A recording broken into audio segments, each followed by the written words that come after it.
Hello everyone, मैं आशा करता हूँ आप सभी अपने घर पे होंगे और अच्छे से होंगे। चलिए एक नया प्रॉब्लम किया जाए मेथड ऑफ सेक्शन का, ट्रेस का। This question is question number 9.11 given on page number 228 of the same book A K Tayal.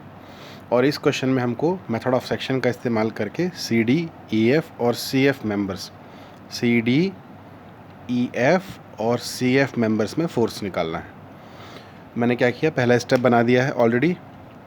Draw the given truss and mark forces in all the members. मैंने सभी members में tensile force बना दिया है। Then next second step is कि support reactions निकालना है। तो सपोर्ट रिएक्शंस निकालने के पहले हम लोग थोड़ा ज्योमेट्री का इस्तेमाल कर लेते हैं। शायद हमें आगे एंगल लगेंगे, इससे पहले ही निकाल लेते हैं। लेकिन उसके पहले इसका कंस्ट्रक्शन देखिए क्या है। This distance is 2 metres, 2 metres, 2 metres.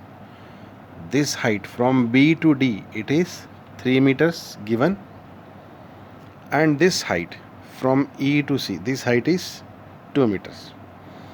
और ऐसा ही एक एंगल मेजर बना हुआ है बुक में, क्वेश्चन में। इसका नाम दिया है थीटा। वैल्यू नहीं दी है, वो हमको निकाल लेते हैं, शायद आगे लगेगा हमको।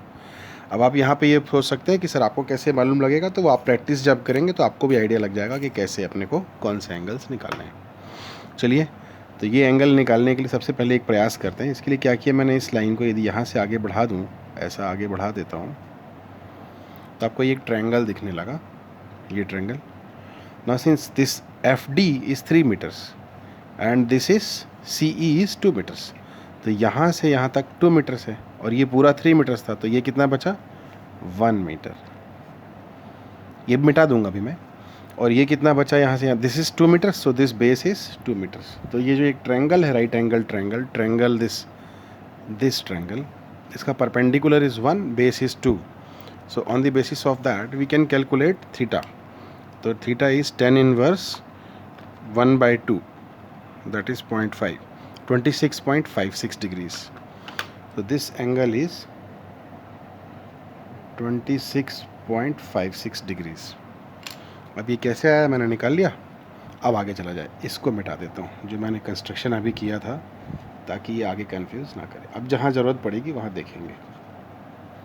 और भी हमको ज्योमेट्री की आवश्यकता पड़ सकती है, ठीक है। आप देखिए एक एंगल और यदि अपन बात करें तो ये एंगल कितना होगा, ये एंगल कौन से ट्रायंगल में, ये वाले ट्रायंगल सी ई एफ में। आप ध्यान से देखेंगे, this is 2 meters, this is 2 meters, so perpendicular upon base is 2/2 1, तो tan theta is 1, so theta is 45 degree.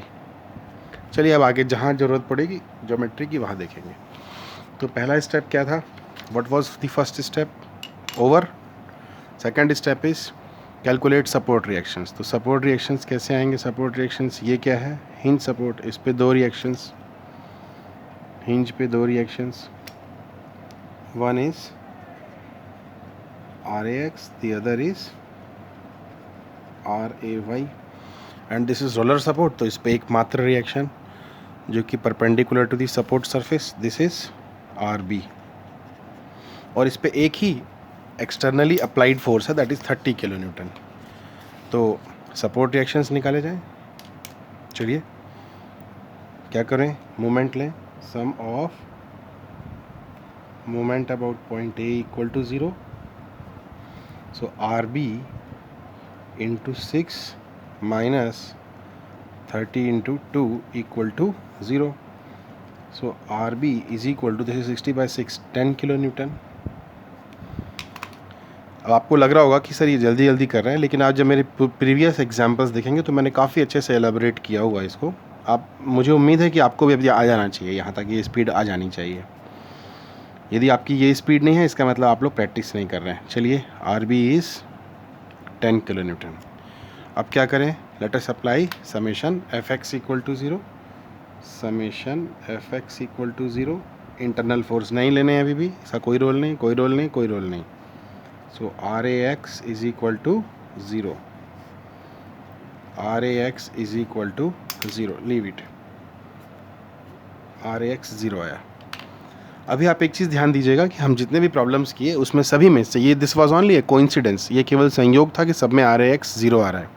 यदि कोई फोर्स किसी ट्रस में ऐसा हॉरिजॉन्टली या इंक्लाइन लगा हो तो उस वक्त RAX की वैल्यू 0 नहीं आएगी। चलिए अब क्या करें, summation F Y is equal to 0. तो this is R A Y minus 30 plus 10 is equal to 0. So this implies RAY is 20 kilonewton. RAY is 20 kilonewton. तो RAY की वैल्यू भी लिख दी मैंने यहाँ पे, दिस इज 20 kilonewton. चलिए अब अगला step, what was third step, वो मैं आपको नेक्स्ट वीडियो में बताने वाला हूँ. Thank you.